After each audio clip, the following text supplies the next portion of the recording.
Fala pessoal, tudo bem? Está começando o Outlive Podcast, a sua dose semanal de conhecimento sobre saúde e bem-estar. Eu sou Jorge Narciso, sou médico e o meu objetivo é trazer informação de qualidade e de confiança que você possa aplicar no seu dia a dia e assim ver mais e melhor. E no episódio de hoje, nosso tema é genética. E para falar mais sobre esse assunto, eu trouxe dois grandes profissionais. Guilherme Yamamoto, que é graduado em Ciências Moleculares e Medicina pela USP São Paulo, especialista em genética médica pelo HC da USP, com doutorado pelo ICR-USP e pós-doutorado pelo Boston Children's Hospital, da Harvard. Médico da Unidade de Genética Clínica do ICR São Paulo, da USP, e Head de Inovação Genômica e Bioinformática do Laboratório DASA Genômica. Guilherme, obrigado pela sua participação. Muito obrigado, Narciso. E Ricardo de Lázaro Filho, graduado em Farmácia Bioquímica e Medicina pela USP São Paulo, mestre e doutor em Genética, cofundador do Laboratório Genera, Head de Consumer Genomics do Laboratório DASA Genômica, empreendedor e investidor anjo em diversas startups de educação, saúde e tecnologia e autor do livro O DNA do Brasileiro. Ricardo, obrigado pela sua participação, viu? Obrigado, eu que agradeço o convite. Show de bola. Bom, pessoal, acho que a gente pode afirmar que a genética foi uma das áreas da medicina que mais evoluiu, talvez, nos últimos 50 anos, né? Desde o descobrimento lá da estrutura em dupla hélice do DNA, em 53, pelo Watson e Crick, a gente teve um grande marco, mas talvez o grande divisor de águas nessa área ocorreu mesmo com o projeto Genoma Humano, lá entre 90 e 2000, que mapeou basicamente todos os nossos genes. E mesmo após esse grande salto de conhecimento, ainda falta muita coisa para a gente descobrir, né? E, na verdade, eu acho que uma boa parte da esperança da comunidade médica para identificação, tratamento e até mesmo para prevenção de algumas doenças que até hoje são pouco conhecidas, está depositada nesse campo tão jovem e promissor da medicina. Mas vamos concentrar no que a gente já sabe hoje, né? Qual que é a diferença que a gente pode falar entre o DNA, gene e cromossomo? É tudo igual? Qual que é a diferença entre eles? Tá. Eu acho que essa é uma ótima pergunta, mas eu só vou dar um passo para trás, né? Essa introdução foi muito boa. Mas tem uma diferença além da descoberta do DNA, né? Além da descoberta do genoma humano, em 2001, 2003 mais ou menos. Acho que um passo muito importante foi que na década de 2000, né? Então perto aí de 2007, melhoraram muito as tecnologias de sequenciamento de DNA. Tá? Então houve o que a gente chama de sequenciamento de nova geração. E aí com isso diminuiu muito o custo para se sequenciar o DNA. Então o que a gente faz com bilhões de dólares em 2001, agora depois de 2012, 2015 mais ou menos, já custa, e hoje em 2025 já custa menos de $500 para fazer de novo um genoma humano. Então eu acho que essa diferença da genética está cada vez mais no dia a dia e está cada vez mais importante. Não foram só as descobertas científicas e depois projetos grandes, mas também a acessibilidade que nós temos hoje de conseguir testar o DNA das pessoas. Né? E aí acho que essas perguntas são super importantes, e eu vou me ater à pergunta, e vão ser acho que várias delas, de que existem diferentes tipos de testes e cada teste, né, a gente pode entender um pouco mais sobre a nossa biologia, sobre a nossa saúde e como que a gente vai se correlacionar com esses resultados. Então, nessa primeira pergunta, os cromossomos, eles são estruturas que ficam dentro das nossas células, então a gente é composto por células, né? Então, cada parte do nosso corpo tem células que se especializam em fazer coisas diferentes. Então, na pele, fazer pelos ou cabelos. No fígado, filtrar as coisas que a gente precisa filtrar que a gente comeu, tá? Nos olhos, por exemplo, células que recebem receptor de luz para a gente conseguir enxergar. E essas células, elas precisam de informação para conseguir se dividir, se replicar e fazer células filhas, né? E também informação para fazer as coisas que elas foram programadas para fazer. Essa informação ela precisa morar em algum lugar. Por muito tempo a gente não sabia onde morava. E aí, com isso, o Watson e Crick e outros pesquisadores conseguiram descobrir que essa informação para a gente fazer as coisas e para a gente se dividir, para a gente criar nossos filhos, ela mora no DNA. Tá? Só que o DNA sozinho, se ele ficar exposto, se ele ficar aberto, né, ele pode sofrer mutações, ele pode sofrer danos. Sim. Então, o DNA, ele é compactado, ele é enrolado, ele é protegido, tá? Em uma estrutura que a gente chama de cromossomos. Né? Então, os cromossomos, a gente faz uma analogia como se fosse uma biblioteca, né? Os cromossomos, então a biblioteca é onde está a informação para a gente saber fazer as coisas. Os cromossomos é como se fossem as estantes para a gente poder organizar os livros, e aí os livros seriam os genes, então cada gene é um pedaço de DNA que está contido numa estante, que está contido num cromossomo, que serve para fazer uma proteína específica. Então, existe um gene, por exemplo, para fazer pelo. Existe um outro gene para fazer o receptor que recebe luz. Tá? Existe um outro gene para fazer melanina, que seria a cor da nossa pele. Né? Então, cada gene é como se fosse um livro que contém a informação de DNA e o DNA são as letras dentro do livro. Então, é muito importante a gente armazenar o DNA em genes, né, e em cromossomos, primeiro para a informação estar separada e a gente poder usá-la na hora certa, e principalmente na estante para ele ficar protegido, porque o DNA, uma troca de letra pode causar uma doença grave, pode fazer com que as coisas não funcionem. Então, uma analogia, por exemplo, né, se eu estou contando a história do lobo mau, tá, e eu trocar uma letra e falar o bobo mau, pode continuar a existir uma frase, mas é completamente outra história. Né? Então, eu tenho que conseguir guardar o meu DNA dentro dos cromossomos de uma maneira que ele não sofra mutações, tá? Porque daí a gente pode causar doenças graves. Perfeito. E aqui acho que, só complementando um pouquinho, né? O genoma humano é composto por aproximadamente 6 bilhões dessas letrinhas. 3 bilhões que a gente recebe do pai, 3 bilhões da mãe. Se você colocasse isso em livro, realmente ia ser uma estante que cada um de nós tem, imagina, uma estante grande, repleta de livros, que é o nosso genoma e que cada um deles ali está dentro, né? Toda essa informação está enroladinha dentro das nossas células. E acho que um outro ponto interessante para comentar é que grande parte dessa informação não são de genes. Não é que cada tem esse gene, que é, sei lá, são milhares de letras, que é esse gene, pois logo na sequência tem um outro gene. A maior parte do genoma, ele não tem genes. Os genes são pedaços pequenos que estão ali espalhados no meio dessas letras. É como se a gente abrisse um livro e tivesse um monte de letra que não tem significado nenhum. De repente você vai trocando as páginas e acha uma frase que tem um significado. Perfeito. Antigamente, esse DNA que estava entre os genes e que ninguém sabia muito bem a função era chamado de DNA lixo. Hoje a gente sabe que ele não é lixo. Na verdade, ele é muito utilizado, ele é super importante para a estruturação de como o DNA está dentro ali do núcleo, para a regulação disso. Então, acho que vale falar. Então, são 6 bilhões, 3 bilhões de cada lado que a gente recebeu, 6 bilhões de letrinhas, né? O A, T, C, G. E aproximadamente 30 mil genes, né? Entre genes de proteínas, genes que podem fazer RNA, que tem uma função ali um pouquinho diferente. Que é só 1 a 2% mais ou menos dos 3 bilhões. É isso aí. Certo. E quando a gente fala, por exemplo, de predisposição genética, o que quer dizer, por exemplo, que uma pessoa tem predisposição genética a uma certa doença, a um certo tipo de condição? Por que ela tem essa predisposição? Ela tem um gene que identifica isso? Ela recebeu esse gene de alguém? Como é que funciona essa dinâmica?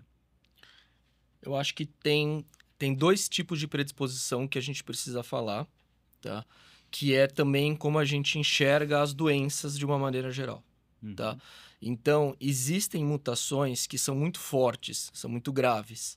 E aí, elas sozinhas vão causar uma predisposição a uma doença. Perfeito. Isso a gente chama de monogênica, ou só um gene basta para fazer essa predisposição, tá?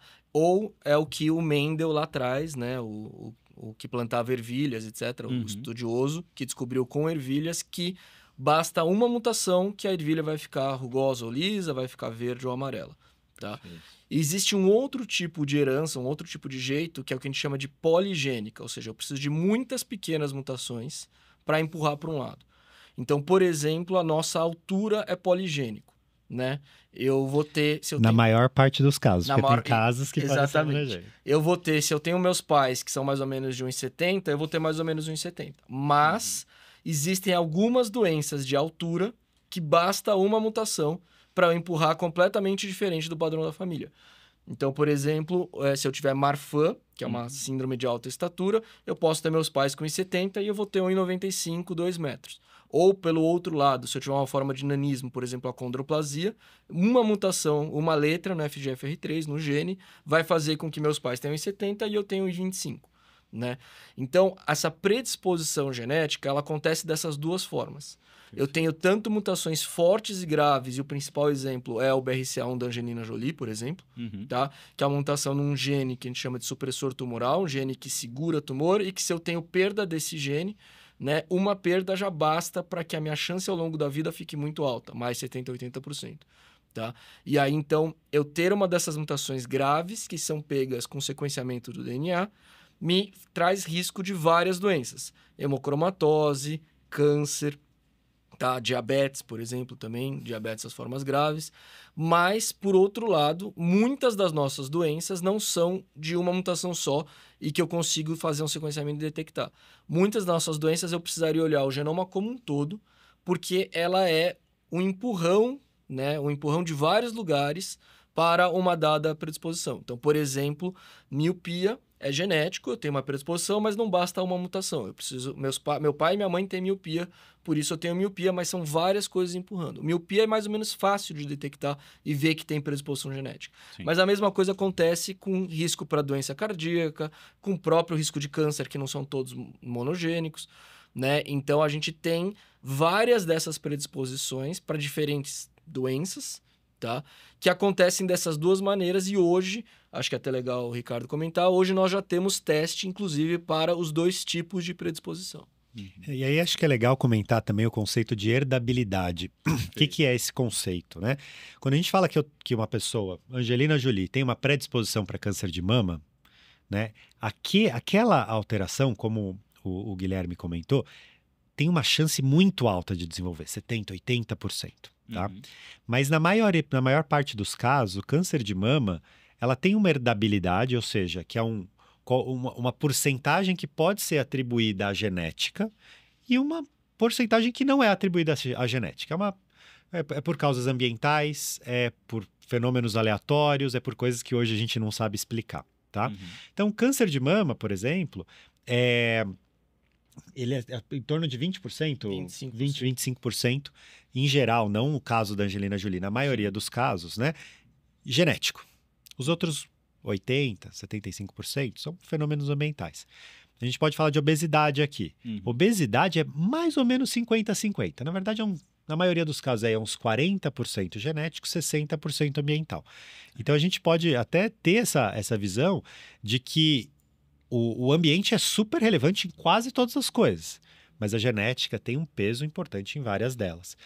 E conforme o avanço do sequenciamento, grandes bases de dados, o entendimento do funcionamento das doenças, né, da fisiopatologia, das vias gênicas relacionadas às diversas doenças e vários estudos de associação, que são estudos em que a gente compara ali o DNA de pessoas que têm uma doença e pessoas que não têm uma doença para achar quais são as variantes genéticas associadas à doença ou não.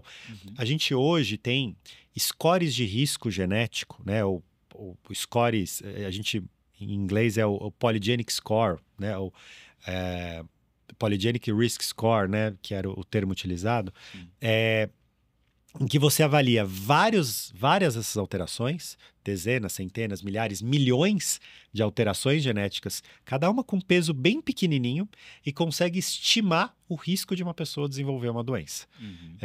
E essa é uma ferramenta nova, por exemplo, na Genera a gente desenvolveu e tem disponível para dezenas de doenças já de quem faz o teste, né? Clinicamente, a gente tem também isso sendo oferecido por laboratórios como o Nadasa. Então, você consegue saber para câncer de mama, por exemplo, o seu risco genético estimado, a sua predisposição. E para qualquer pessoa, né? E essa é uma ferramenta que a gente acredita que vai ser muito revolucionária no cuidado da saúde. Porque até então, a medicina era feita por antecedente familiar, antecedente pessoal. Sua mãe teve câncer, seu pai teve câncer, teve, não teve. E era isso. A gente tentava estimar ali em função de algumas pessoas da família. Hoje a gente vai dar uma métrica, um valor objetivo de qual o seu risco ou de aonde você está numa curva de risco para desenvolver todas as doenças. Perfeito. Você falou, por exemplo, Guilherme, sobre essa herança que a gente tem em relação aos genes, que pode ser uma herança monossômica, né, em relação a um gene só, ou mais polissômica. Monogênica, perdão, ou poligênica. Nesse caso, essa alteração monogênica, ela também pode ser passada pelo pai ou pela mãe, ou é algo que acontece de novo, uma mutação? Como é que funciona? Exatamente. Ela pode ser... O monogênico pode ser de novo. Então, por exemplo, pode nascer, né, alguém com acondroplasia ou nanismo de pais normais, que é o exemplo, por exemplo, né, da Guerra dos Tronos. Sim. Tá? E isso é até mais comum em pais mais velhos, por exemplo. Então, até provavelmente o escritor até estudou um pouco de genética, Uhum. né?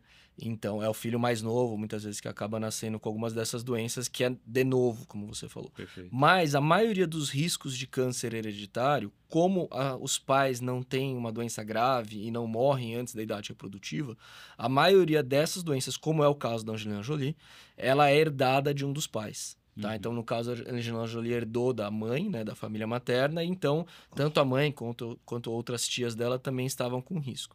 Então, nesse sentido, os dois tipos de herança, quer seja poligênico ou monogênico, eles são possivelmente herdados. Né? O poligênico é impossível ser de novo, porque eu não tenho como ter, né, de novo centenas de milhares de mutação, Uhum. mas o monogênico é possível. Só que mesmo assim, a maioria das vezes os dois são herdados. E é por isso, como o Ricardo comentou, que esses testes, e hoje a gente tem dois principais testes, né? Então, o teste de risco para monogênico e o teste de risco para poligênico.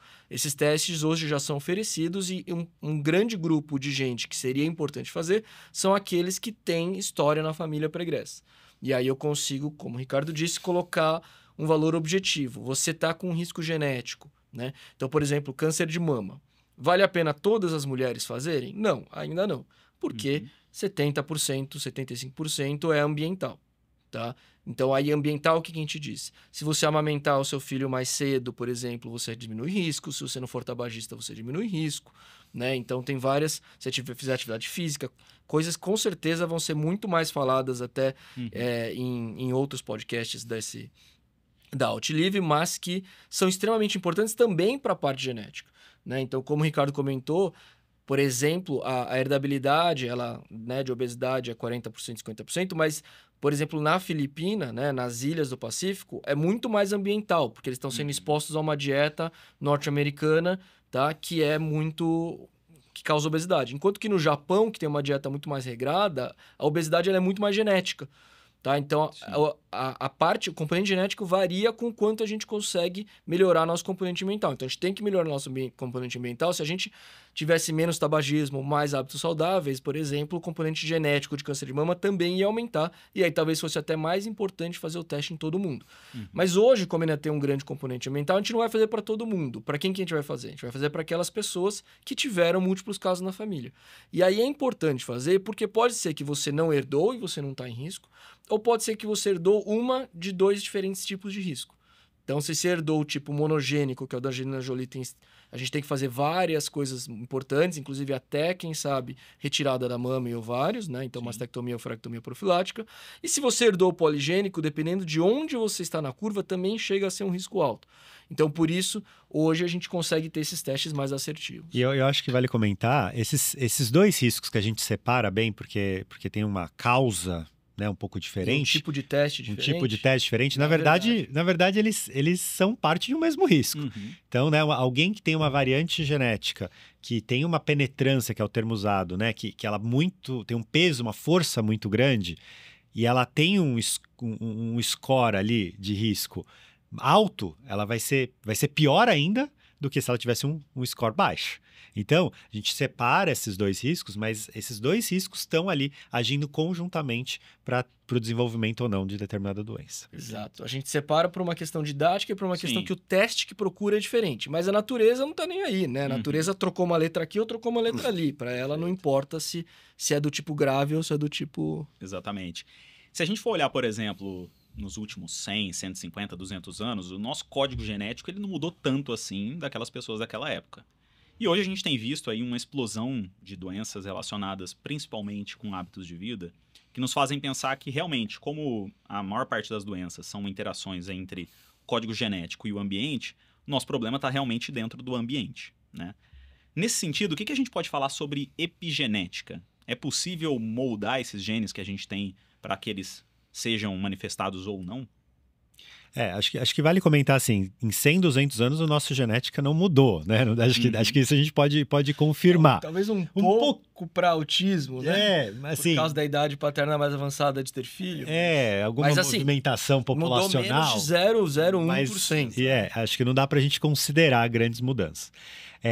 Agora também, assim, não é que essas doenças aumentaram, a gente também está vivendo muito mais. Exato. Então, muitas dessas pessoas que acabaram hoje, né, desenvolvem câncer, desenvolvem doença cardiovascular, né, que são ali hoje os principais problemas de saúde dos países mais desenvolvidos. A maior parte delas não chegavam na idade para desenvolver essas doenças, e muitas delas morriam de infecção antes, né? Tinha morrido de diarreia quando criança, tuberculose, quando adulto, e não chegavam a ter o autismo, o câncer ou o infarto, né? Mas, assim, acho que do aspecto que a gente já tentando ajudar a chegar na sua pergunta, tá? Tem mudanças de hábitos, né? Alimentos mais industrializados, né? Muito calóricos, excesso de gordura, excesso de açúcar. Isso, maior sedentarismo. Isso tudo, de certo modo, sim, ela altera como os nossos genes são expressos ou não, tá? Aí, então a gente falou bastante até agora da genômica, que é uma área, né, que teve um crescimento muito grande. A epigenômica, né, essa área epigenética, ela é uma área que é relativamente mais nova, pelo menos assim, em termos de entendimento do aspecto dela e do poder dela, ela é um pouco... tem menos estudos, tá? O que é a epigenética? Acho que aí vale a gente explicar, né? Epigenética são alterações não na sequência do DNA, mas na expressão desses genes, né? Em como esses genes vão ser produzidas as proteínas ou não, mais ou menos. E são alterações na molécula de DNA, alterações físicas. Pega e liga um metil, um carbono com 3 hidrogênios em uma das letrinhas ali, né? Pode ligar em várias delas nesse gene e impedir ou prejudicar que esse gene seja expresso. Como o Guilherme comentou no começo, a sequência de DNA está enrolada, formando os cromossomos, e está enrolada em proteínas, são proteínas chamadas estonas. Pode ligar também um grupo acetil, um outro componente químico na estona e deixar essa estona mais travada, por exemplo, né? Mais dificultando que esse DNA se desenrole e a gente faça ali a expressão das proteínas, tá? Então essa é a epigenética. E hoje em dia a gente consegue detectar assinaturas epigenéticas de várias coisas. Por exemplo, se é tabagista, é possível detectar uma assinatura epigenética falando, olha, a expressão desses genes estão aumentadas, desses genes estão diminuídas, né? Porque tem mais ligação de metil aqui nessas aqui, menos ali, tal. E isso é uma marca de que você fuma. Isso até em nível assim, você mora na cidade ou mora no campo, tem estudos que mostram essas diferenças de assinatura epigenética. Não, e só um comentário, essas assinaturas, às vezes elas fazem sentido, então tem genes de inflamação aumentados no tabagismo, né? Ou às vezes também não fazem, então essas assinaturas não fazem, ou pelo menos não fazem até o momento, né? Até o que a gente saiba. Então, mas elas fazendo ou não sentido são coisas que a gente consegue hoje detectar e a gente não conseguia há 20 anos atrás. Exato. E acho que justamente isso, uma dieta, um sedentarismo, você consegue detectar e muda a expressão dos genes. A alimentação muda a expressão dos genes.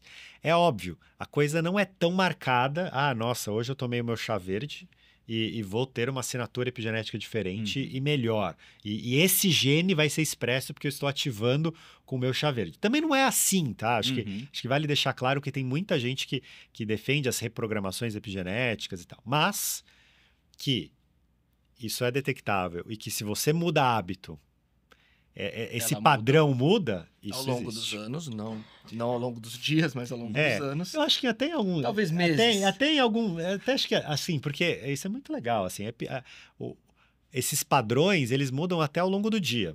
Tem genes que são mais expressos de manhã, genes que são mais expressos à noite. Sim. Então, se você vê a epigenética da célula do corpo, né, de manhã e à noite, vai ser um pouquinho diferente. Então, ela tem mudanças, mas não é uma coisa assim... Então, ferro e fogo. Perfeito. Então, a gente pode falar, por exemplo, que mudanças de hábito de vida podem, por exemplo, influenciar nessa epigenética Com ou na certeza, manifestação sem dos dúvida. genes, inclusive mudando manifestações ou predisposições que a gente já tinha? Com certeza. Este é um dos mecanismos que o componente ambiental que a gente falou, tá? Leva, por exemplo, a câncer, né? Então, câncer, ele tem que ter mudança genética. Câncer é uma doença genética, Sim. tá? Então, quase todas as doenças acabam tendo que ter alguma mudança genética. Mesmo doença cardíaca, né? Doença coronariana, para eu ter o acúmulo da placa de colesterol na minha coronária, eu, em geral, vou precisar ter um componente inflamatório, eu vou precisar ter um componente de fluxo, eu vou precisar ter um componente da parede do epitélio vascular, né? Então, se a gente entrar no super detalhe, a gente vai chegar em algum gene ali expresso que não está limpando o colesterol da maneira que ele deveria estar limpando, tá? Ou tá favorecendo o acúmulo de uma inflamação, de uma cicatriz ali. Mas, então, todas as doenças, diabetes, né, doença cardíaca, elas vão ter esse componente genético muito forte, que depende dos genes muito forte, mas que não necessariamente depende do que a gente herdou das mutações. E aí, nesse sentido, sim, o ambiente, ele age de várias maneiras. Então, epigenética é uma delas, né? Outras delas a própria ativação de promotores e de enhancers para você fazer algumas, né, ativar um grupo de genes. Então, por exemplo, um estresse oxidativo, uma ativação inflamatória, né? Ele não necessariamente é epigenético, ele pode ser só realmente ativador dos promotores, mas desses múltiplos modos, tá? O ambiente consegue empurrar a expressão dos nossos genes e levar esse risco de doença. Então, no câncer, a gente tem que ter alterações genéticas para ter câncer. Sem alteração genética, a gente não tem câncer.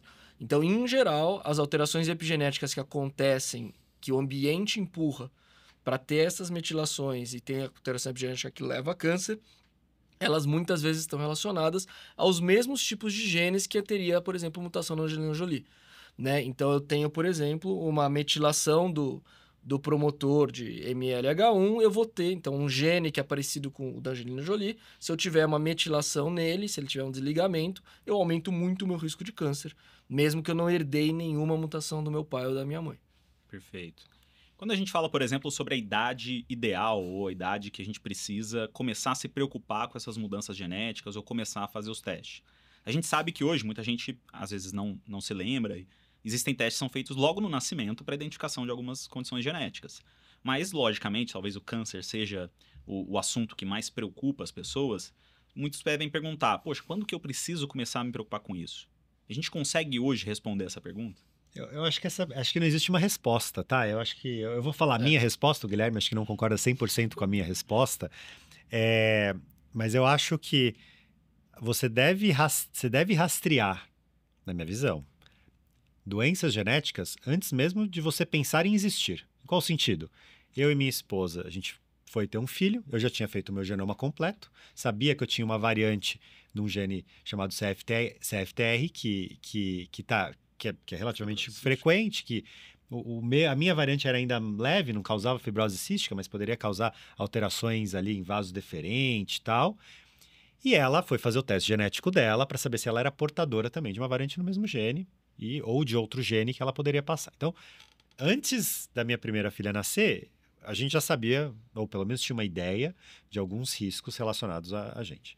Quando o embrião, né, ou quando, na verdade, a gestação está andando, você pode fazer, por exemplo, um NIPT, que é um teste não invasivo que faz pelo sangue da mãe, para já saber se esse filho tem alterações cromossômicas, como síndrome de Down, outras síndromes, e algumas até específicas de deleções ali pequenas do DNA que também causam, né, Síndromes genéticas. mais monogênicas. Isso tudo mais monogênica. Tem até alguns testes que não são monogênicos, mas isso majoritariamente monogênico, que é aquele que tem uma força grande ali das alterações.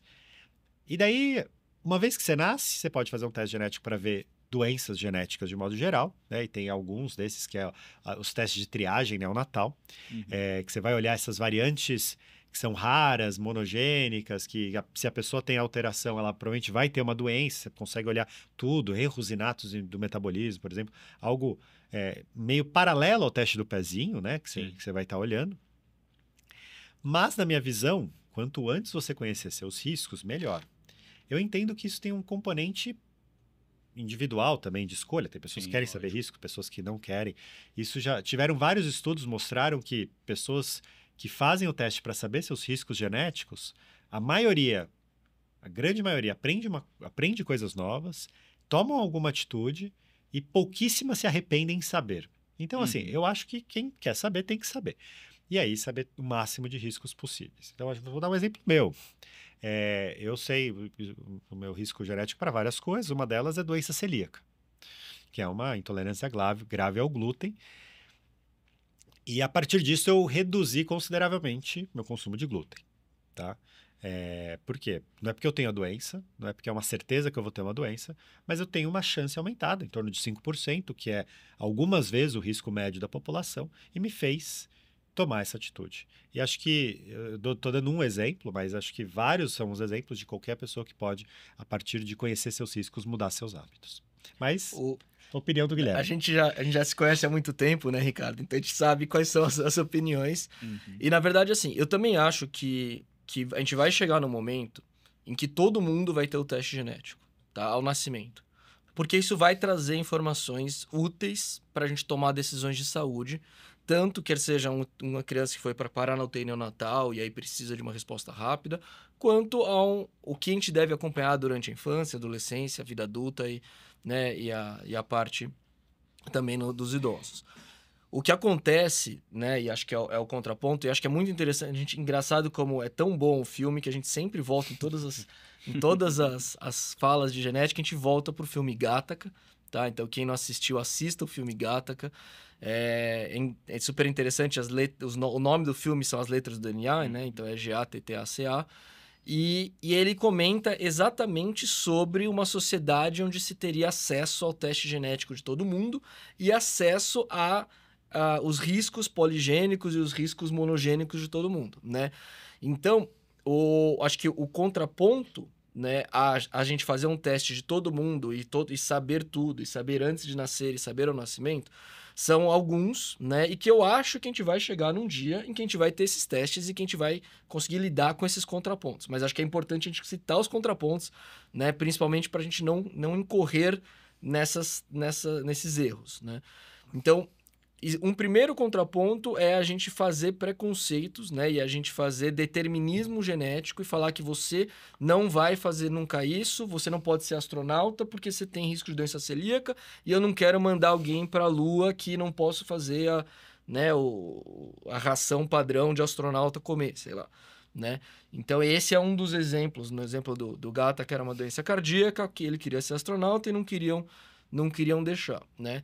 Então, esse determinismo genético é muito perigoso, né? E, em alguma maneira, ele vai acontecer. Então, por exemplo, a gente não está proibido de ter pilotos de avião com daltonismo. Então, é uma doença genética, né? Em que você sabe e que, na verdade, não é um risco, ela já aconteceu. Então, você faz um teste, né? E para você ser piloto de avião, você precisa conseguir enxergar todas as cores e etc, etc. Assim como outras profissões que têm risco, né? Tem risco de cair alguma coisa, tá? Você tem limitações em que você tem algumas limitações que você não vai querer pôr uma pessoa com aquela limitação naquela profissão. Perfeito. Mas a gente precisa tomar um cuidado muito grande, principalmente quando é risco e não é fato, né? Então, o risco não necessariamente vai acontecer. O segundo ponto é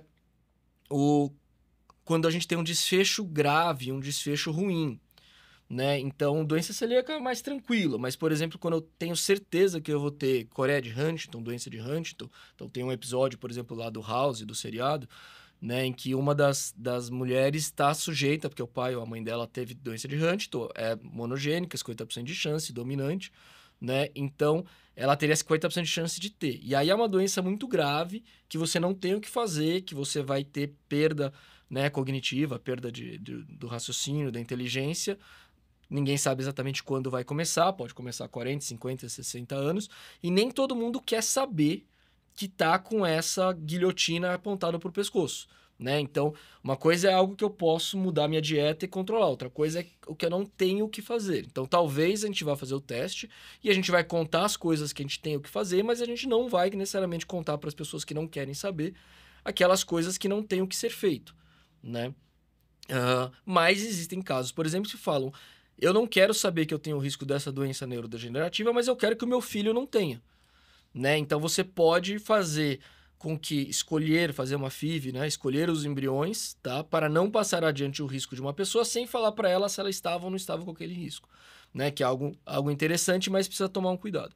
E a terceira e última coisa é que a gente tem que tomar muito cuidado com o que a gente chama de iatrogenia, né? Então, que é o erro médico causado por alguma informação que você tem, que se você não mexesse não ia causar dano, mas que você sabendo daquilo acaba, né, sem querer, obviamente, né, sem ser o seu intuito principal, mas você causando dano por causa de alguma informação que você tenha.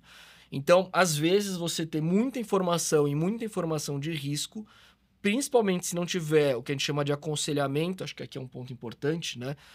Aconselhamento genético é uma palavra que a gente ainda não falou, mas é algo extremamente importante nos dias de hoje, que aconselhamento genético não é eu dizer para você o que você tem que fazer, né? Aconselhamento genético é essa conversa que a gente está tendo, que é a gente entender quais são os benefícios e os riscos de cada coisa de cada teste genético, de cada diagnóstico genético que a gente está fazendo, para saber se você quer ir para um lado ou se você quer ir para outro.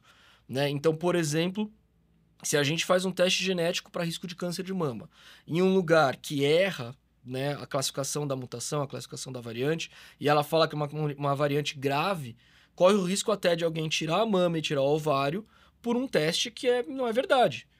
Né? Então, se eu faço isso para todo mundo, em diferentes laboratórios, lugares que não estão com a capacitação para realmente classificar as variantes adequadamente, eu aumento muito a chance de eu cometer erros médicos e iatrogenias, né, por dados errados.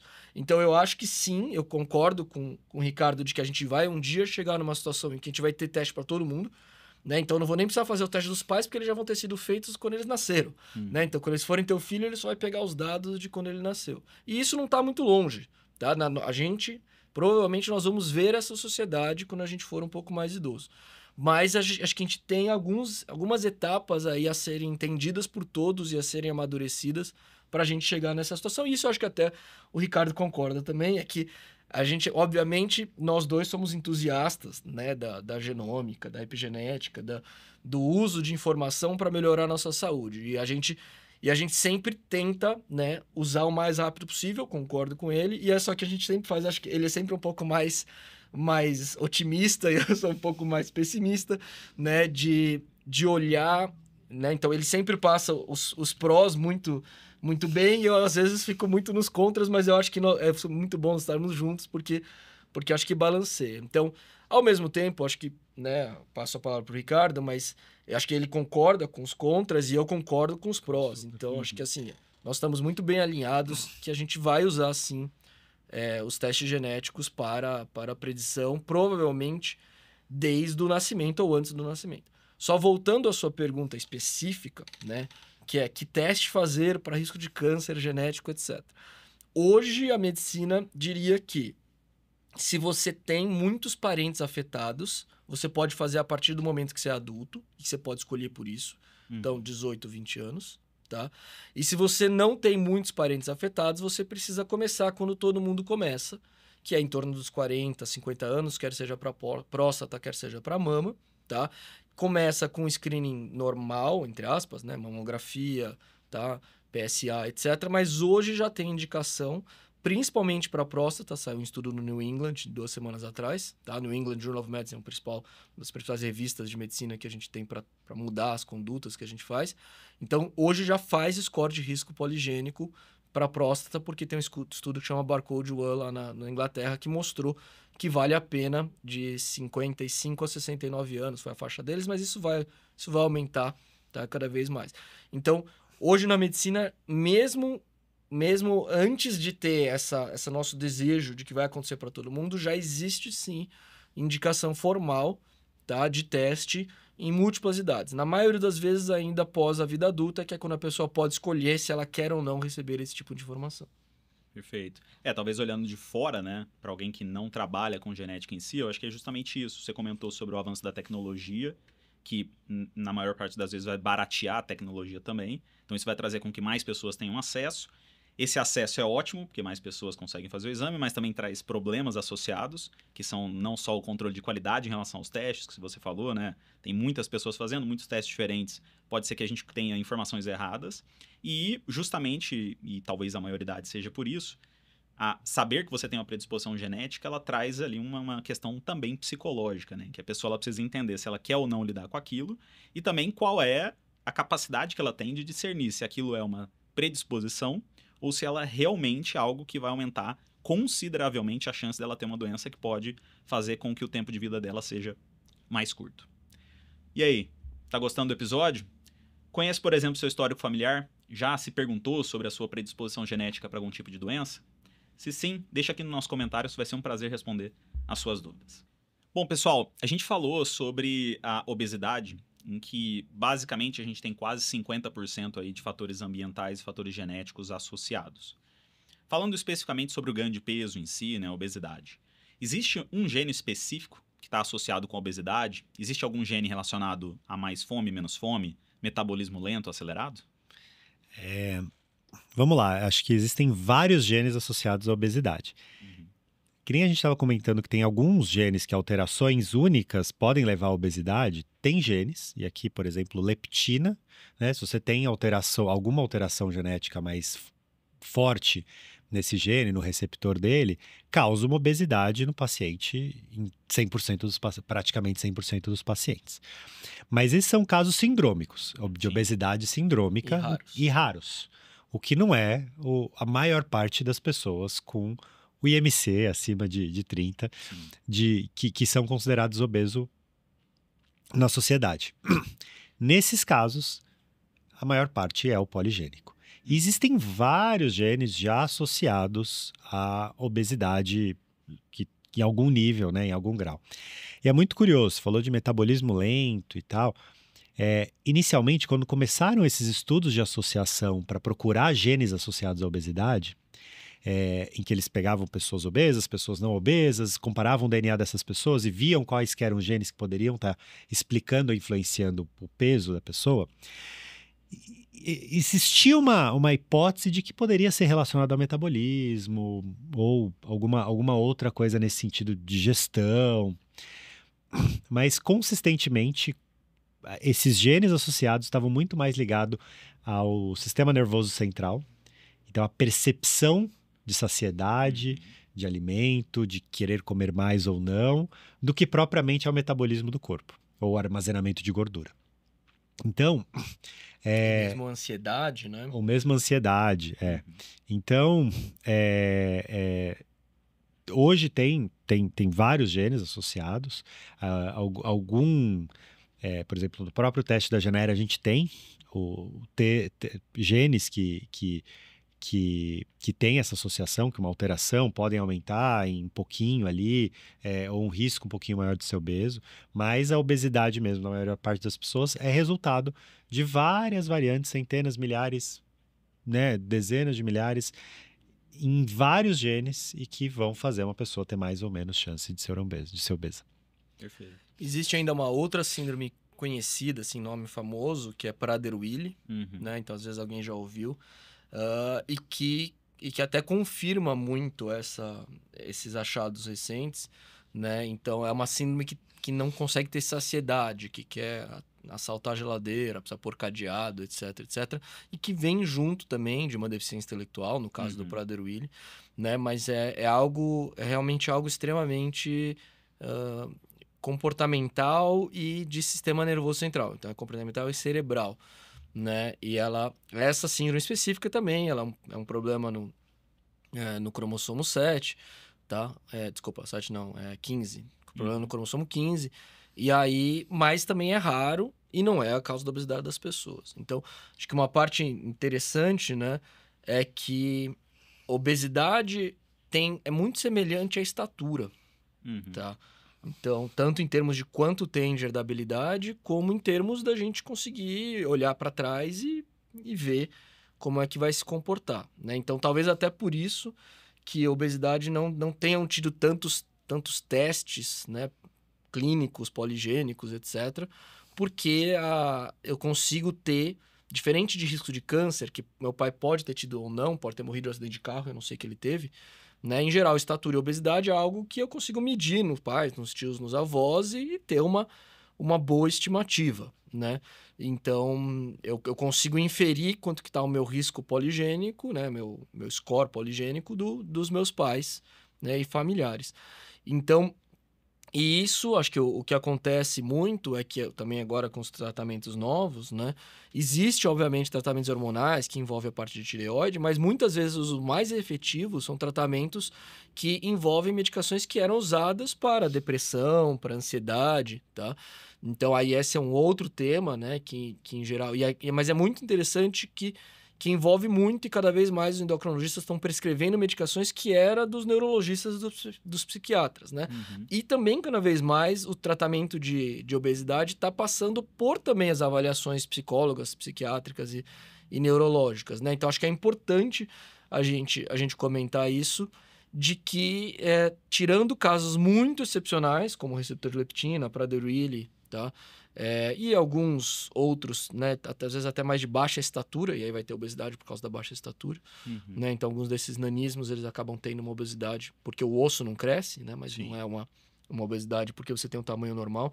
Mas tirando, então, esses casos de muita exceção, tanto a genética quanto o tratamento da obesidade passa muito pela parte comportamental e psicológica, etc. Então, acho que esse é E aqui acho que dando um exemplo, assim, um dos genes que está mais associado à obesidade, que todos os estudos ele aparece, é o FTO, Sim. né? Bem famoso, muita gente fala. E ele as alterações nesse gene são alterações comuns, bastante gente tem. Eu sou heterozigoto, tenho uma alteração de obesidade e uma alteração de não obesidade, mas eu não sou... Uhum. Eu tenho IMC de 22, tá bem ali, alinhado com o normal, bem no meio do normal. Então, assim, aqui é um exemplo de que a gente está avaliando um único gene, uma única alteração, não vai conseguir dizer se a pessoa é obesa ou não. Sim. Principalmente algo complexo, como obesidade, que tem uma herdabilidade razoável, mas que não é 100% genética, e mostrando ali que a maior parte dos casos são poligênicos em função de muitos FTOs, muitos genes semelhantes ao FTOs e muitas variantes ao longo do genoma. E acho que tem uma coisa legal também de dizer, que quando a gente fala heredabilidade, a gente está pensando no que veio de genética dos nossos pais. Sim. Né? Mas, muitas vezes, quando a gente fala de herança, né, não é só a parte genética. Então, a gente herda, né? Então, esse nome herdabilidade ele é meio complicado, porque ele lembra também herdar, né? Ele lembra herança. E a gente herda comportamento. Uhum. Então, por exemplo, a chance do seu pai comer de ohashi, comer de palitinho japonês, é altíssima se você come de palitinho japonês, né? Então, quem come com hashi, a chance dos pais comerem com hashi é muito alta e os filhos e vice-versa. Porque a gente herda esse comportamento, né? Você vai comer com garfo e faca ou você vai comer com palitinho. Isso não é genético, isso é comportamental.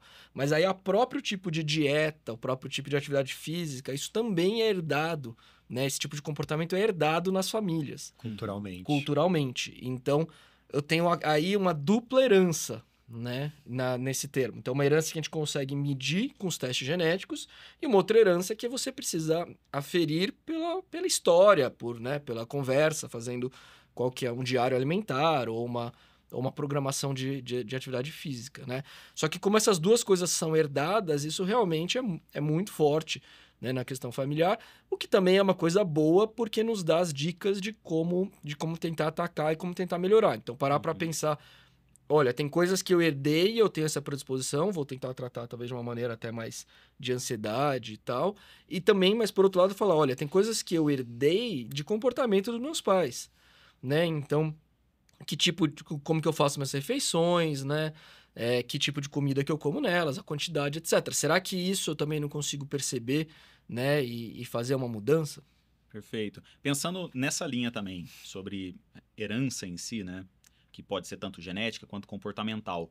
Existe algo que pode falar sobre a tendência ao vício, principalmente ali em abuso de drogas ou até mesmo um álcool? Existe uma condição muito mais de herança cultural ou de hábitos do que genética, ou existe também alguma predisposição genética? Existem as duas coisas, né? Então, A parte de hábito é muito forte, tá? A parte cultural é muito forte. Social, né? Também. Social, né? Então... Principalmente com o álcool, talvez. Né? Tanto o álcool quanto o tabagismo, drogas. tá? E droga, é muito forte, é muito forte. Se você está num meio que usa, se seus pais usam, se os seus amigos fazem uso, o seu risco de começar, iniciar e overdose, todas, né? Tanto do iniciar, quanto fazer uso contínuo, quanto chegar a ter overdose, é muito maior do que se você está inserido numa cultura ou numa família que não usa, né?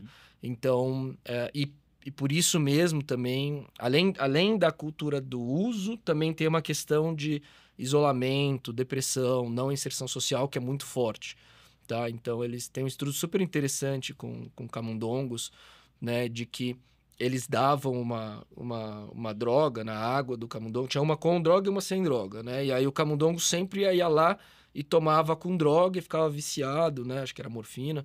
Ficava viciado no opioide e não queria tomar a outra água. E aí não queria comer porque, né, ficava só nesse ciclo. E ficavam doentes, etc, etc.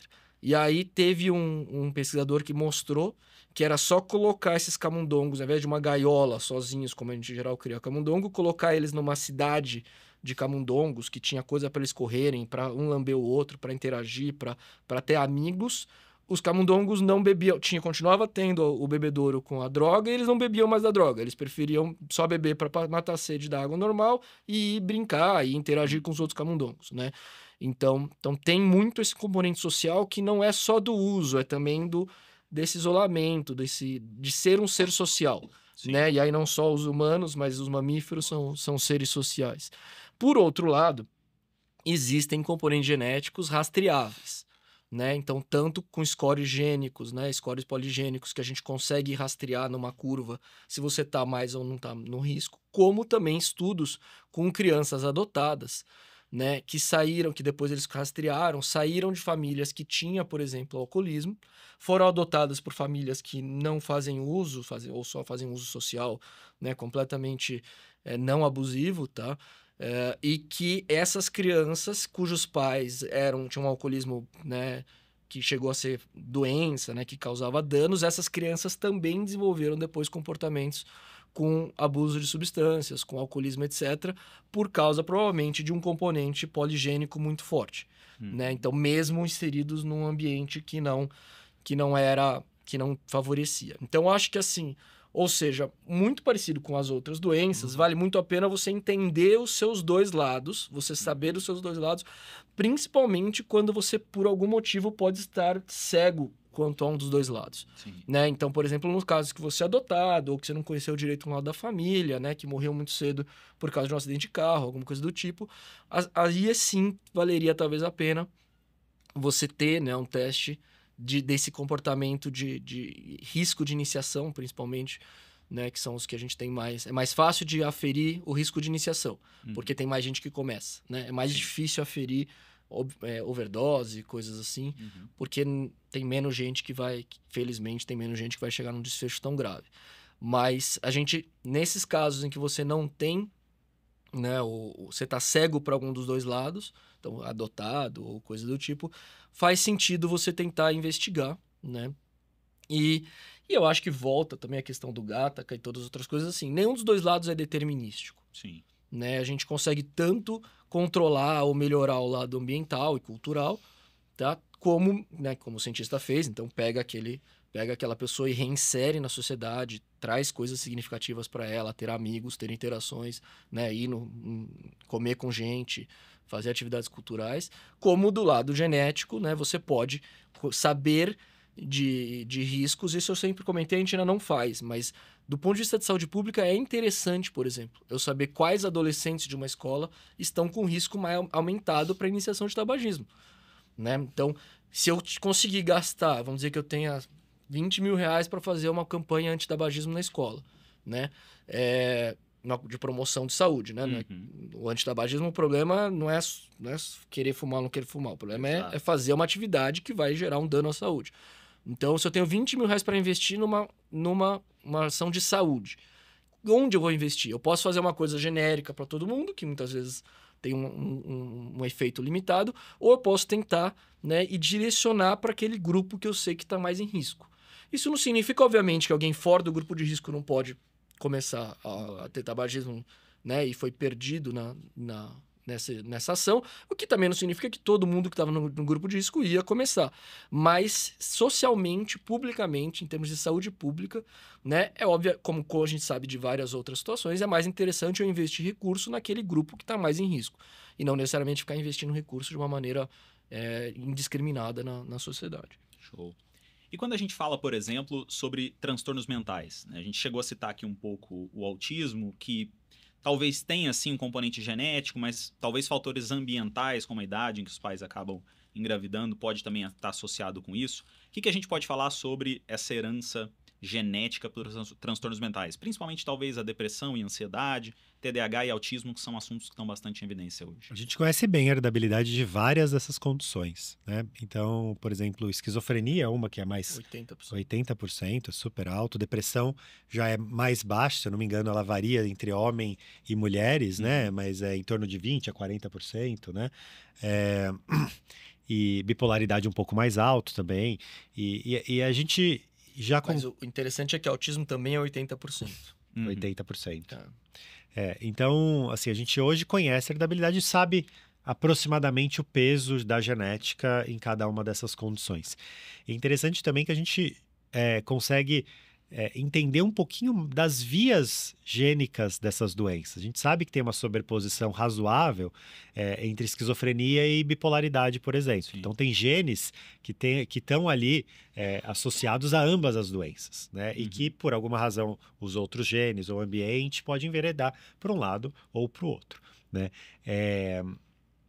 Acho que uma coisa interessante para comentar sobre a genética de doenças mentais também é que o que a gente coloca hoje sobre isso, a depressão, né, por exemplo, não é uma única condição, né? A depressão é um diagnóstico por sintomas, né? Por sintomas, sinais que você vai e consegue colocar. Mas não que aquilo seja uma única condição do ponto de vista fisiopatológico, de vias, né? E a separação das condições também não são claras. Você separar um bipolar de uma depressão só de maneira clínica é um desafio.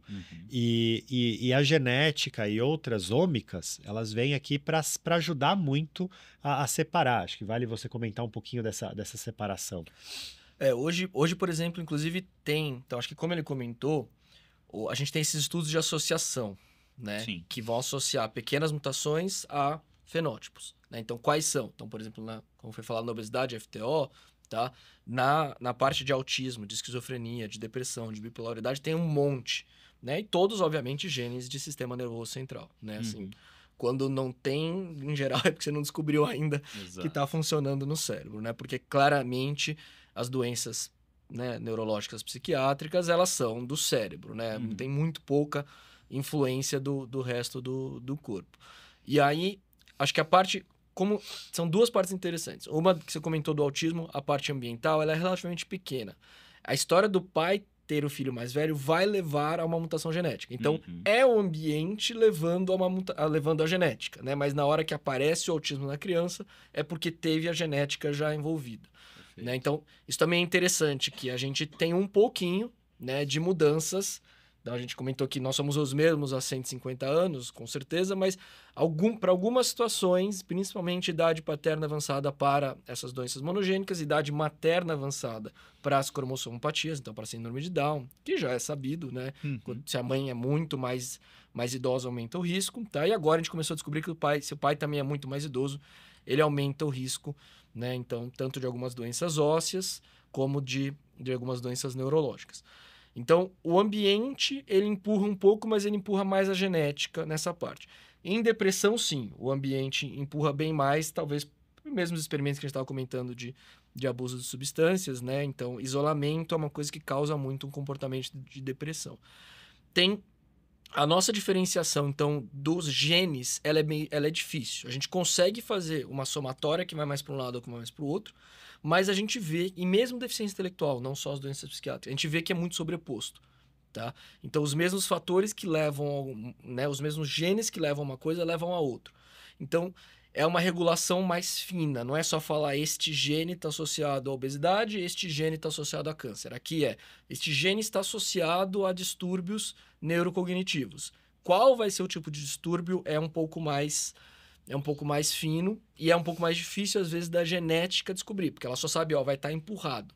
Para que lado vai estar empurrado é mais difícil dizer. Por outro lado, né, a gente poderia, querendo ou não, a gente está até mais avançado, digamos assim, na psiquiatria, em que a gente não fala só obesidade, né?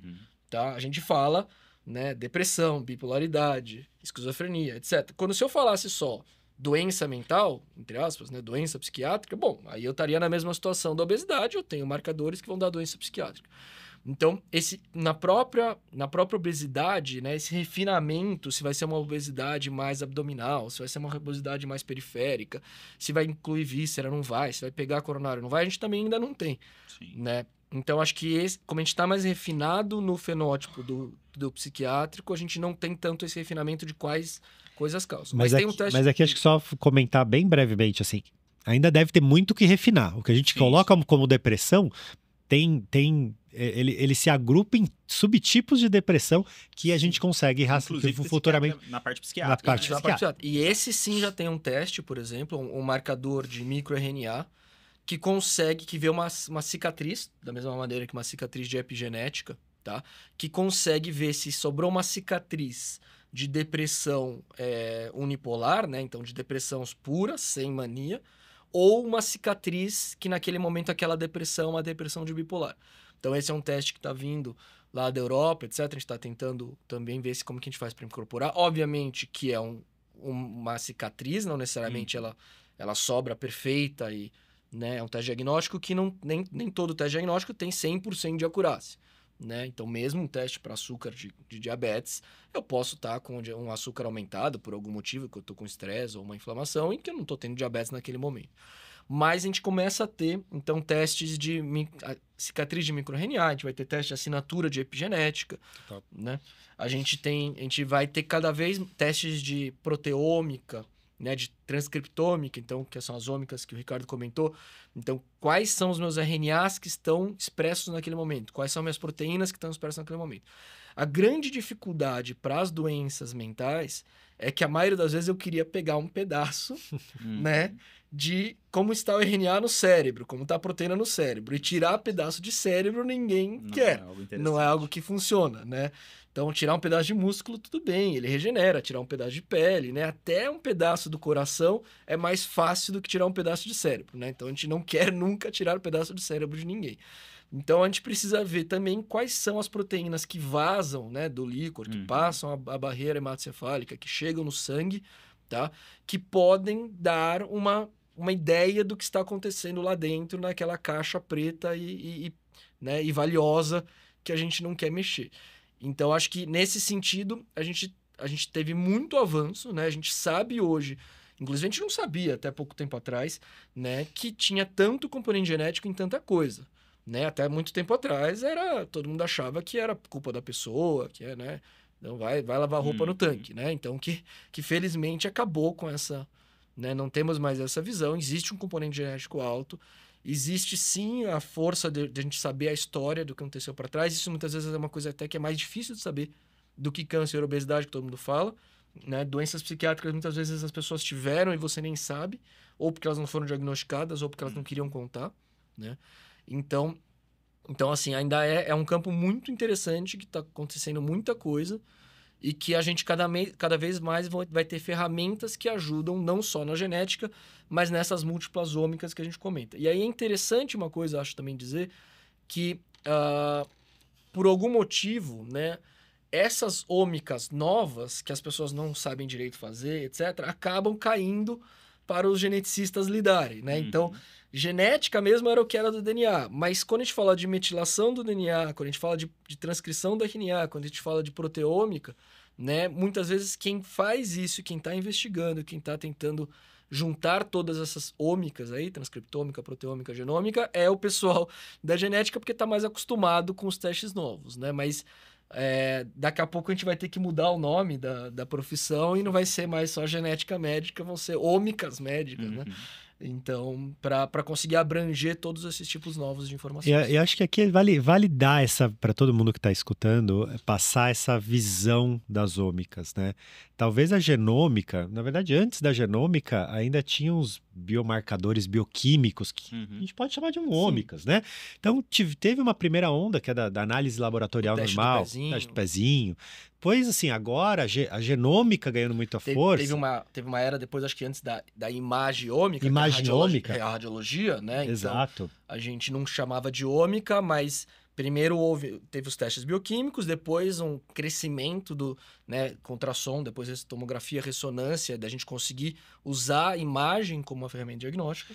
A genômica, só que tem as outras ômicas, como epigenômica, transcriptômica, proteômica, que são grandes ondas que estão vindo pela frente e que vão trazer muito dado, principalmente associado às ômicas que a gente já vem trabalhando, para a gente ter uma fotografia de cada... Eu não vou nem falar paciente, porque a pessoa não vai estar doente necessariamente ainda, mas de cada indivíduo muito diferente do que a gente tinha antes e que vai desbloquear e permitir com que a gente faça uma medicina preventiva, preditiva, personalizada, né, participativa. Então, uma medicina mais futura, que não é só curar uma doença que a pessoa já tem, sim evitar que se desenvolvam com as condições. Perfeito. São as novas fronteiras da especialidade. Total. E que são somatórias, né? Então, acho que isso é muito importante. Não é porque agora a gente tem novas coisas que as do passado não vão ser usadas. Acho que a grande importância... Essa medicina do futuro é uma medicina extremamente crítica, né? Uma medicina que a gente precisa parar e olhar com calma e somar todas as coisas para chegar no desfecho que o paciente quer, né? Então, porque nem sempre o paciente, nem todo mundo quer as mesmas coisas, né? Então, tem gente que quer viver mais a qualquer custo, tem gente que só quer viver mais se tiver saúde, né? Então... E os dois são válidos, não, né? Cada um pode querer coisas diferentes, mas acho que essa é a parte muito importante de cada indivíduo também ter a parte participativa, né? De falar o que eu quero, né? Então, o que eu posso prever, o que eu quero saber, como que eu quero mexer nisso, usando toda essa grande gama de informações novas que a gente está tendo hoje. Perfeito. Encaminhando para o final da nossa conversa, eu queria trazer aqui o que a gente já falou algumas vezes, talvez seja um dos temas centrais aqui do nosso podcast, que são as medidas que podem melhorar a saúde das pessoas, fazendo com que elas vivam mais, e aí também, como você falou, melhor, né? Com mais tendo longevidade, mas também funcionalidade, saúde. Dentre as mudanças de hábitos de vida, e aí a gente pode colocar alimentação, exercício físico, talvez não utilizar drogas de abuso, sono, quais delas podem ter o maior impacto dentro dessa manifestação genética que a gente tem de alguma predisposição? Existe algo que a genética pode falar pra gente? Ou todas elas, na verdade, atuam de forma conjunta? Eu acho que eu vou começar, daí eu passo para o Ricardo terminar. Eu acho que todos os hábitos de vida saudáveis das outras especialidades se aplicam com extrema força na parte genética, tá? A genética, o interessante é só que a genética vai explicar para os outros por que essas mudanças de hábitos estão melhorando o seu paciente, o seu indivíduo, né? Então, a gente vai ter marcadores epigenéticos mostrando que aquele tipo de dieta melhorou mesmo o status inflamatório, a gente vai ter marcadores de transcrição mostrando que você está diminuindo, né, radicais oxidativos que podem levar a mutações e cânceres e coisas desse tipo. Mas eu acho, e aí eu passo a palavra para o Ricardo fazer as conclusões, eu acho que a genética, essa área tem uma única coisa diferente das outras. Tá? E que eu acho que cada vez vai ser mais importante, é algo que os pacientes, né, a gente ainda não está muito acostumado a ouvir e a fazer, que é a genética tem um componente de informação, de conhecimento, tá? Que a gente às vezes ignora, a gente acha que é só fazer esse tipo de treino, né? Seguir o que manda o profissional de educação física, seguir o que manda o nutricionista, etc. Mas mesmo nas outras áreas, você se conhecer, né? Você ter mais autoconhecimento, você saber qual é o tipo de padrão de sono que funciona melhor para o seu corpo, qual é o tipo de alimentação que você, né, se beneficia, que você tem menos, que você digere melhor, que você aproveita melhor, etc. Na genética é mais importante ainda. Tá? Então, você saber a que riscos você está fazendo, etc, etc. Então, essa questão de conhecimento. E aí, a gente gostaria, claro, que os médicos conhecessem tudo sobre cada paciente que eles estão vendo, mas, obviamente, que quem vai mais conhecer sobre você é você mesmo, né? Não vai ser outra pessoa. Então, eu acho que é isso, acho que eu dou um gancho aqui pro Ricardo, que ele gosta muito desse tema.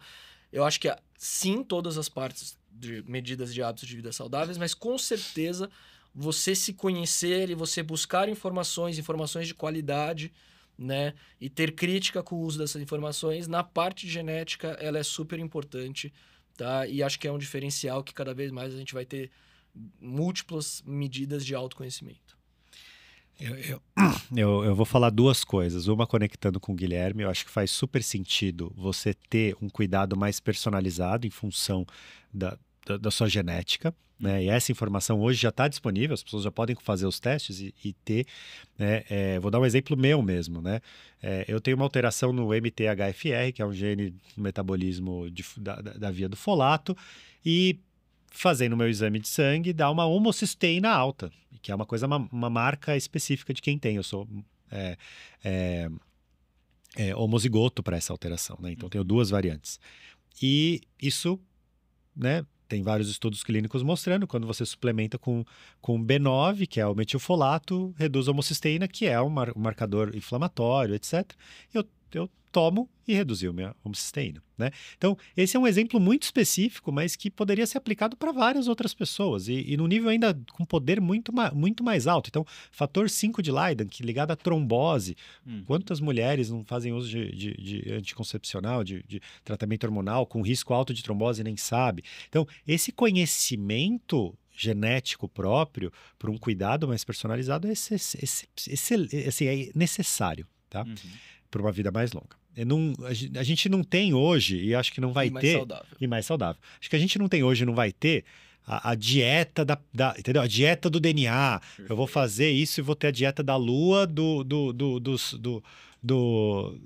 sei lá, isso não tem, entendeu? Vou montar o prato, isso é um pouco exagerado, mas pelo menos esses insights específicos fazem bastante sentido, né? E por outro lado, falando um pouco de longevidade, né, e tem os hallmarks of aging, né, que são aquelas principais pontos associados ou causais ou não, mas ao envelhecimento, grande parte deles é genético / epigenético, né, molecular nesse sentido. Então, estabilidade genômica, eu acredito que seja a principal causa ligado ao envelhecimento, risco de câncer, etc. Mas alterações epigenéticas, redução de telômeros. Então, tudo isso são marcas muito relevantes para o envelhecimento. E a gente sabe que tem, por exemplo, substâncias em carnes processadas, né, substâncias químicas no tabagismo, até na poluição ambiental, que são alguns solventes orgânicos. Tintas, que a gente sabe que são mutagênicos, que podem alterar a estabilidade genômica de modo geral, pode causar novas mutações, alteram a epigenética. E se você evitar esses fatores, por exemplo, provavelmente, né, você tem uma chance de viver mais, melhor, envelhecer de maneira até mais lenta, né? E acho que esse é um outro fator que a genética vem evoluindo muito. E acho que, para finalizar, é por isso que muitos dos grandes pesquisadores de longevidade são geneticistas. Perfeito. Bom, pessoal, conversa extremamente esclarecedora, né? Eu acho que é difícil aqui falar tudo que a gente pode sobre genética, mas quero agradecer a participação de vocês, tá? E sempre antes de acabar, a gente pede para que os nossos convidados tragam alguma dica prática de saúde, que aí pode ser também relacionada à genética ou não, que o pessoal que viu essa conversa pode aplicar já aí logo depois de ter assistido para tentar viver mais, viver melhor. O que você pode falar, pessoal, Guilherme? Eu acho que a minha principal dica é, primeiro, você ter um profissional de saúde que você confie, né? Então, acho que isso é uma coisa que funciona muito em outros países e no Brasil a gente faz muito pouco, né? De ter o seu profissional de saúde que você consegue conversar. E aí, a minha dica seria converse com ele sobre genética de uma maneira franca, né? Não que precisa fazer para tudo, não que é a cura de todos os males, né? Mas, assim, então, para mim, eu acho muito importante, então o Ricardo provavelmente vai ter outras dicas, mas eu acho muito importante que o segmento, né, o segmento de riscos genéticos você tenha conversado com o seu profissional de saúde. Quer seja seu ginecologista, né, seu cardiologista, seu pediatra, se você ainda for, né, menor de 18 anos, mas assim, você conversar e até às vezes levar para o seu profissional de saúde as suas dúvidas e o que você gostaria de fazer, né? E construir junto com essa questão, né? Com seus profissionais de saúde, construir junto essa trajetória de testes, de conhecimento e de mudanças e pequenas mudanças que você vai fazendo ao longo da vida. Tá? Acho que, para mim, essa seria a principal dica, embora exista múltiplas pequenas inserções e pequenas mudanças que podem fazer. Perfeito.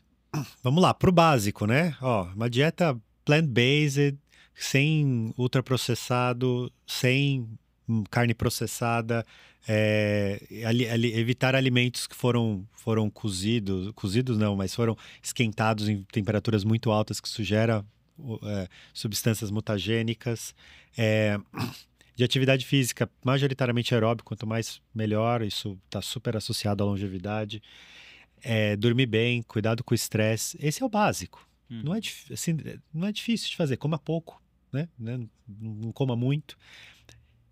Tendo isso, faça um teste genético, faça o da Genera, por exemplo.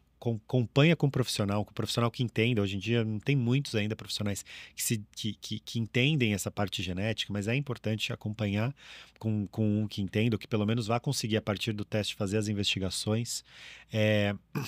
E acho que o principal, assim, o cuidado tem que ser feito junto com o profissional, mas ele tem que partir muito de si mesmo. Né? Você tem que ser ninguém melhor que você mesmo para procurar os profissionais, para engajar, para tomar as atitudes, para mudar seus hábitos, e acho que esse é o ponto final. Que a gente fala aqui da pessoa ser a protagonista da saúde dela mesmo. Né? Lógico que tem muitas pessoas que podem ajudar, mas ela precisa ser a protagonista. E como é que o pessoal pode saber um pouco mais sobre o trabalho de vocês? Do meu lado, pode seguir, por exemplo, no Instagram eu falo um pouquinho sobre isso, Ricardo de Lázaro, com 2 Es, no Instagram da Genera, @genera.lab, tem muita coisa legal, então acho que vale acompanhar por lá. Show.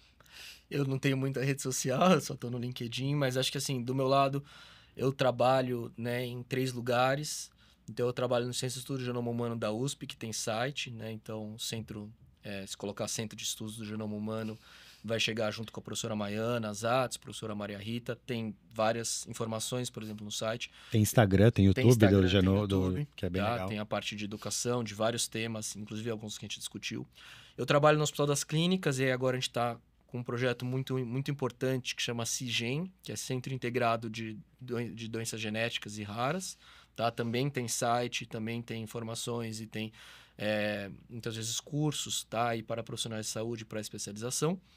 E eu trabalho também na DASA, né, que é um laboratório, mas a DASA Genômica tem site e blog, e a DASA tem uma área de educação também. Tá? Então, acho que assim, tem muito conteúdo. Se você procurar com crítica, tem muito conteúdo disponível, vários deles eu apareço falando, mas... e aí, acho que assim...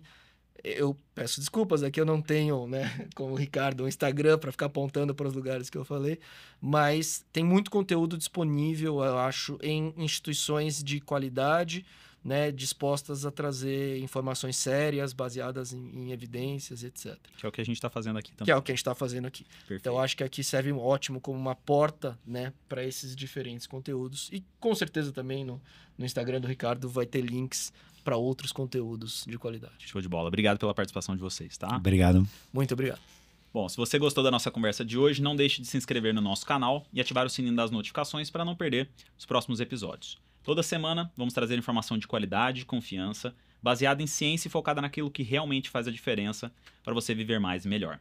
Você também pode se inscrever na nossa newsletter e receber diretamente no seu e-mail de forma gratuita resumos dos nossos episódios, dicas práticas para melhorar a sua saúde e também outros conteúdos exclusivos.